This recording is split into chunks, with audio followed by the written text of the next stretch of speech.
Halo teman-teman, balik lagi di channel Sikinangka Racer. Gimana kabar kalian? Semoga baik-baik aja ya. Oke, jadi video kali ini gue mau ngebahas sedikit tentang sejarah Suzuki Cultus. Jadi Suzuki Cultus ini kalau di Indonesia dia punya nama itu untuk hatchbacknya Amanity atau Eleni, dan kalau sedannya itu dia punya nama Forza Esteem atau Esteem. Nah oke, langsung aja kita masuk ke pembahasannya. Suzuki Cultus generasi kedua diperkenalkan di Jepang pada tahun 1998. Di tahun yang sama juga dimulai debut Eropa Suzuki di Brussels Auto Salon. Nah kemudian sasis dan mesin yang didevelop oleh Suzuki pada Cultus generasi kedua ini adalah hasil pengembangan dari Cultus generasi pertama. Nah di tipe Cultus generasi kedua ini menawarkan desain bodi yang baru dan dilengkapi dengan suspensi independen yang membuatnya menjadi lebih nyaman, dan juga dengan bagasi dan ruang kabin yang lebih luas. Kalau dilihat-lihat emang lebih luas sih kalau dibandingkan dengan Cultus generasi pertama. Kalau di Indonesia itu namanya Forza ya, 1.0 1000 cc. Kemudian Cultus generasi kedua ini tersedia dengan tipe hatchback 3 pintu dan 5 pintu, didukung dengan mesin seri G 1.0 liter dengan tenaga 58 PS dan 1.3 dengan tenaga 82 PS.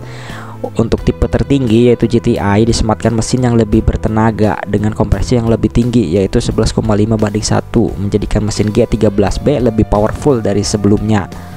Karena kalau dari artikel yang gua baca, di mesin G13B generasi pertama atau di Cultus generasi pertama atau di Indonesia itu Suzuki Forza, tapi mesinnya beda ya. Itu dia kompresinya 8,5 banding 1 ya. Jadi untuk di generasi kedua ini udah diperbaharui dan didevelop ulang sehingga kompresinya lebih tinggi dan menjadikan tenaganya lebih powerful. Nah ini nih yang gue suka nih, lebih powerful gitu kan. Nah kemudian tenaga yang dihasilkan ini dipengaruhi pula dengan penggunaan camshaft yang lebih besar dan ECU yang diprogram ulang tentunya. Kemudian tipe GT ini tersedia dengan tipe penggerak depan dan penggerak 4 roda atau 4-wheel drive. Suzuki Cultus ini juga tersedia varian sedan ya, 4 pintu dengan nama Cultus Esteem dengan mesin 1.3 liter dan 1.6 liter. Sampai akhirnya mesin G16A digantikan dengan mesin G15A injeksi agar masuk ke kategori pajak yang lebih murah. Jadi untuk Esteem 16 itu digantikan ya dengan G16A injeksi agar mendapatkan pajak yang lebih murah. Kemudian pada tahun 1992 Cultus juga mengeluarkan tipe convertible 2-seater dengan mengambil platform dari Cultus hatchback 3 pintu. Ini nih yang pernah gua bahas sebelumnya nih, Suzuki Cultus Convertible. Kalau kalian pengen lihat videonya boleh klik link di atas atau cari di deskripsi. Di situ gua bahas lebih intim. Selain di Jepang, Suzuki Cultus ini juga dipasarkan di beberapa negara ya dengan nama yang berbeda-beda tentunya. Nah, diantaranya untuk pasar Eropa diberi nama Suzuki Swift untuk hatchback dan sedannya. Ada juga dengan nama Subaru Justy.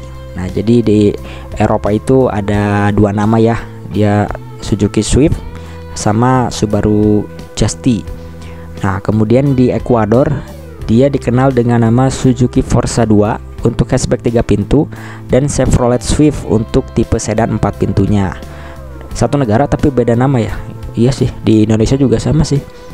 Oke lanjut. Nah ini nih di negara kita nih, kita bahas di Indonesia sendiri. Untuk Cultus ini diberi nama Suzuki Forza Amanity. Nah jadi masih ngambil nama dari generasi pertama ya untuk nama depannya, yaitu Forza. Karena di Indonesia untuk generasi pertama itu namanya Forza, jadi Forza Amanity. Nah dipasarkan di tahun 1990 sampai dengan 1991, dan pada 1992 Amanity ini mendapatkan facelift dan diberi nama Suzuki Eleni. Nah perbedaannya cuman di bagian belakang aja sih. Jadi dudukan plat nomor itu yang tadinya di tengah-tengah lampu belakang tiba-tiba dipindahin ke bumper di bagian bawah. Tapi kalau dilihat-lihat sih emang lebih manis di bumper sih. Jadi lebih clean gitu untuk lampunya. Jadi ada garnish tambahan di tengahnya untuk menggantikan dudukan plat nomor.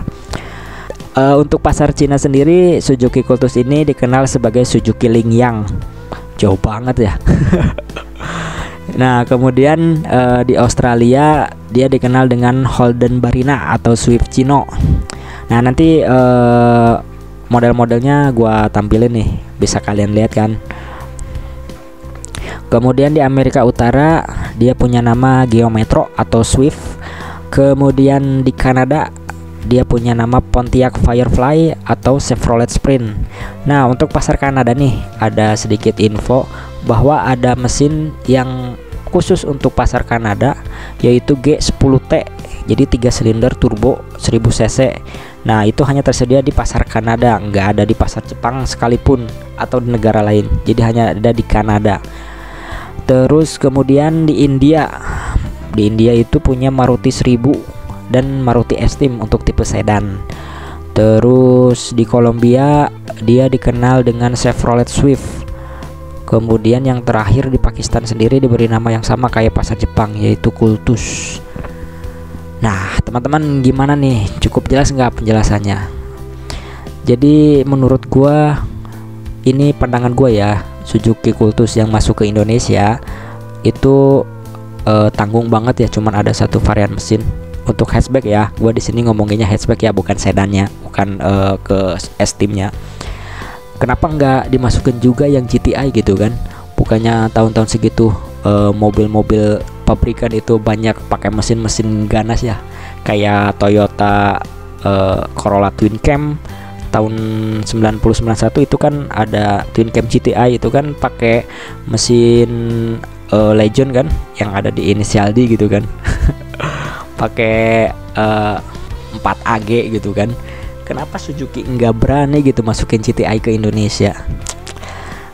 Benar-benar disayangin. Oke, mungkin itu tanggapan gue sedikit. Jadi mungkin untuk video kali ini gue cukupkan sampai sini dulu. Terima kasih buat teman-teman yang udah nonton. Sampai jumpa di video selanjutnya. Sampai jumpa.